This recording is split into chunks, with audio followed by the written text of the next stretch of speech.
Yo, you good in there? Yeah, I'm just moving things around. What you mean moving things around? Yo, can't be sleeping in here, bro. It's a storage facility. Bro, you're disturbing my workplace. Nah, bro, you can't sleep here, bro. Fidencio, how long have you been staying in number 66? A year. A year now. And my brother doesn't want to pay him. But he don't like my brother. He stole. He moved all my stuff here. Where I live. My food, my drinks are there. Glasses. So you've been staying in here for a year. Yeah. So when it gets in the summer, You need some cleaning glasses? oh man, appreciate you. Yeah. Thank you. So in the summer, man, this is metal Oh, it's hot, man. I have to wait over there all day long until night. until night. Middle-class Americans are secretly living in hotels, storage units, and tents just to survive. You guys, I have to ask, when did this become normal? Because lately, I have been seeing more and more videos of people saying they can afford to rent an apartment, not because they don't work, not because they don't want to, but because the numbers just don't add up anymore. Rent keep going up, groceries keep going up, bills keep going up, but for a lot of people their check has not keep up, and now some people are doing whatever they can just to have a roof over their head. Hey everyone, welcome back to my channel. If you're new here, my name is Jo. Today we are talking about why some people are living in hotels, tents, and even storage units just to survive. So let's get into it. You know, when people think about homelessness, they often imagine people living on the street, but the reality can look very different. Some people are still going to work every single day. They still put on a smile. They still show off for that job. But at night, they don't have a traditional home to go back to. Okay, we're gonna do a car living update. I'm gonna show you guys my new storage unit and how I stay organized living in my car in Tampa, Florida. First things first, I got this 3-drawer plastic container. Whatever, I put my clothes in that. Usually I do underwear, socks, bras in the top. I do my shirts and then pants. I just pick out outfits and then plan them later on. I got these bags from Target, and honestly, they were so helpful in moving. It literally got all of my stuff to Tampa from Tennessee. I left my dirty clothes basket in my other storage unit in Nashville because it wasn't going to fit in my car. So all of my dirty clothes right now are just in a pile. We're going to hit the laundromat sometime this weekend. But that is my storage unit update for you guys. We're doing good. Tampa's amazing. It's super hot here. The beach is amazing though, and honestly I will say the people here are really nice.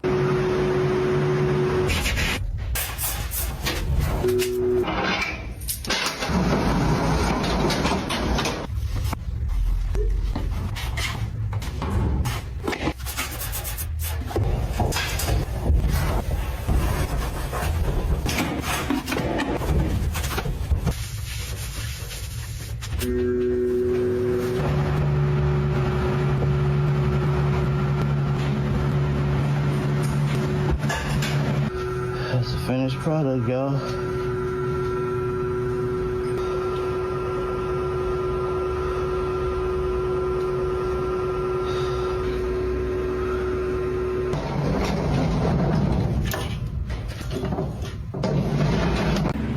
One thing that surprised me is how many people are choosing to live in hotels, and when I heard their reasons, it started to make sense. Some people say they don't have to pay a huge security deposit, they don't have to go through the same kind of rent application process, and they may not have to wait for a landlord to approve them. For some people, hotel room becomes the fastest way they can have a safe place to sleep. Yes, I pay $300 to $400 a week to do hotel living, and here's why. Well, first things first, I did not need thousands of dollars to move into the hotel. I didn't have to go through any background checks. I didn't have to do a credit check. I did not have to pay a filing fee. I didn't have to pay first and last month's rent. And another one of the biggest things, I did not have to prove 3 times the amount of the rent to move into the hotel. And also, I'm not locked into any type of lease. Now, that's just a start. Also, let's talk about utilities. I did not have to go out and get my own utilities turned on. The power, the water, the cable, the trash, it all came with my one total amount that I paid to stay here at the hotel, which currently is $307 a week. Now, those prices are subject to change, also per state, per location. Even for me, once I do my reservation, I do it for 6 months at a time, which locks me into that rate. However, when I go to switch my reservation, my price may go up, but sometimes it does go down. It all just depends on what the cost of hotels are at the time that you're doing your reservation. And no, hotel living is not for everyone. It's not the most glamorous lifestyle. However, it will keep you off the street, out from under a bridge, and it'll keep a roof over your head, and it's all about how you make it. Update for you guys, we're still in the hotel the second hotel that we went to. We're still there because it's obviously the cheapest hotel, and it's like an extended stay hotel, so I feel like they're not being like weird about us being here, which is so nice. The thing is, though, since we have a dog, they have to come in every single day and clean, and that's kind of frustrating because it seems like every time they come in to clean, it's always right when I get the baby down to bed, and they have to have everybody out of the room, and they can't have anything on the beds for them to be able to come in there, like, obviously for reasons, but so I always have to get the baby up, and so she's been annoyed by getting her naps interrupted every single day. But today, he gave me the option of just changing out the towels and like helping. I did the trash cans and stuff with him, so that way he didn't have to come in, which was really nice. Now, this really shocked me. I saw a video of people living inside such storage unit. But here's the thing, most storage facilities don't allow people to live there. It's generally against the rule, and in many places, it's not legal because those units are not approved to be homes. That's why staff that work in these places find out people can be asked to live. But when you see some of these stories, you also realize that most of these people aren't there because they want to be. They are there because they feel they have nowhere else to go. This is what homeless people do.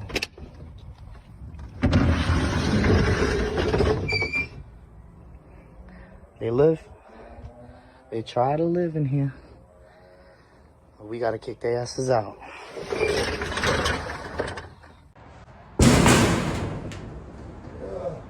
Yo, you good in there? Yeah, I'm just moving things around. What you mean moving things around? Yo, can't be sleeping in here, bro. It's a storage facility. Bro, you're disturbing my workplace. Nah, bro, you can't sleep here, bro.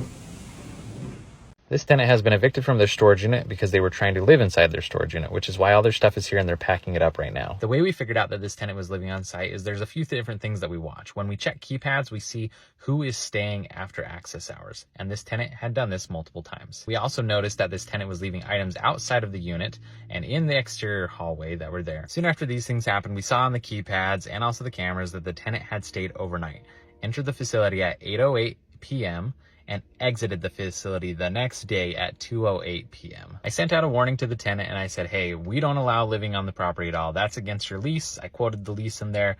This is a one-time warning. We're not going to kick you out this time, but we will terminate your lease if this happens again. Unfortunately, the tenant had done a similar thing again, staying on the property a majority of the day and way after access hours, and was letting one of her friends doing things on the property that they shouldn't. So I reached out to the tenant again and I said, all right, everything's terminated. You need to come and pick up your belongings. I'm going to have to meet you there on site. We're denying your access and we'll give you a 2-hour window to pick up your items. About a week later, last night, the fees were paid. This morning, the tenant called me, said that they rented a U-Haul and could meet me on site to retrieve all their belongings. Here's what it looks like in the storage unit. You can see a bed right there, all set up with bedding, and a sketchy looking loft that's built up with all the items on top. You can see a TV that's set up right there underneath this loft structure. There's candles on this table, which is a potential fire hazard. Coats are hung up over the door and multiple items on display. For those of you that are wondering why we don't allow people to live in a storage unit, even if it seems like maybe they're not causing a bunch of problems, it is illegal for us to allow people to live in storage units. They're not habitable. We're not providing the necessary things that they need for occupancy by law, so we have to terminate. It's for legal and also safety and security reasons. This tenant in particular was also allowing other activities that are definitely not allowed on this property to be happening. You can see there's some more progress made. They're going in and out of their unit, constantly loading things in the U-Haul. At this point, I've been on property with them for about 2.5 hours. I just walked over there and took a look inside. Basically, there's like the shelving, the loft thing that's left there. Most of the stuff's loaded up inside the U-Haul. It's been about 4 hours now, still waiting for her to finish up, and she's waiting on one of her friends to come bring a drill so they can take down the shelving, and then we'll be done. After about 30 minutes of waiting, another tenant that she had talked to that's moving out today volunteered and said that she would take down all this wood with her drill. I think that's where she was going to get the drill down. She asked if that was okay, and I said, yep, that's fine. So that way she can take off, and so I can leave as well. So after about 4.5 hours, this is what's left. And now I can leave the property.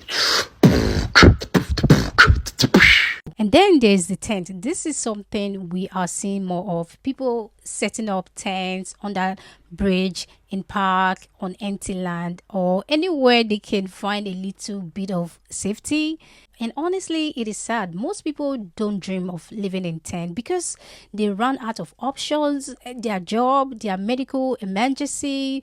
Some could not keep up with rent. Some could not find an affordable place to live. People ask me every single day, why do you want to live in a tent? And here's the deal. You have to come up with first, last, and security to rent a home. You have to make 3 times the rent to rent a home. You have to get background checks and credit checks. And then if you're lucky enough to get approved and have the almost $10,000 that you need to move in, then you better have the money to hook up all of your utilities that are also going to require deposits. The United States has made the rental sector unaffordable. People who are renters can no longer afford to rent. They are now living in cars, in tents, in vans, anywhere that they can live because it's no longer affordable to rent a home. So that is why I live in my canvas tent, and I live for under $600 a month, and I am very happy. We were living in a storage unit and got kicked out because it got so popular. Everyone was talking about it. It was even on the news. We lived in a U-Haul after we got kicked out of the storage unit. We used that same U-Haul to set up our new homeless spot next to the shopping mall.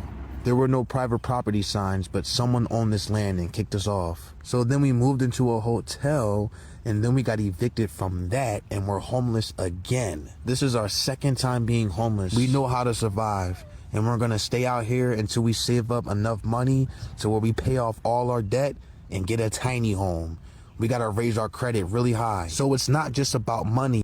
After being homeless, living in my car for 5 years because of the out-of-control rent prices and the cost of living crisis that we're experiencing in America right now, me and my best friend now live in a long-term hotel, and this is perfect because you can stay as long or short as you want. All the utilities are included. You don't have to make 3 times the rent. You don't have to have perfect credit, and they don't care if you have an eviction on your record. And we have made the place kind of our own, adding little touches here and there. And so far, we are absolutely loving this. And I think this is a great alternative. Is it perfect? No, but I think it is a great option. And we're making it work, and we're excited for what is to come. Well, what's actually causing this? I think there's not just one reason. Rent has gone up, house price has gone up, groceries has gone up, insurance has gone up. For most people, their paycheck have not keep up with all of it. You know, a lot of people say, why don't they just apply for housing? But it's not always that simple. In many places, there are long waiting lists. Some people don't qualify, other might earn too much to qualify for insurance, but still not enough to afford market rent. That leaves a lot of people stuck right in the middle. Listening to this story makes you think some of these people aren't lazy. They are not just refusing to work. In fact, many of them are working every single day. Just that they can't keep up with how expensive everything has become. That's the part that really hurts me. When someone has a job, work hard, does everything they are supposed to do, and still can't afford a place to live, that's a serious problem. This also reminds us that life can change very quickly. One job lost, one medical bill, one rent increase, one emergency. Some people find themselves in a situation they never thought they'd be in. That's why I think it's important not to judge people without knowing their story. Personally, I don't think anyone who works hard should have to choose between paying rent or buying food, or between having a home and having a paycheck. I really hope that more affordable housing become available and the people who are struggling can find the support they need, because everyone deserves a safe place to call home. But I am curious, what do you think? Are we seeing a housing crisis get worse? Do you think the cost of living is pushing most people into hotels, tents, and other temporary place just to survive? If you enjoyed this video, don't forget to subscribe. I'll see you in my next video. Thanks for watching. Bye for now.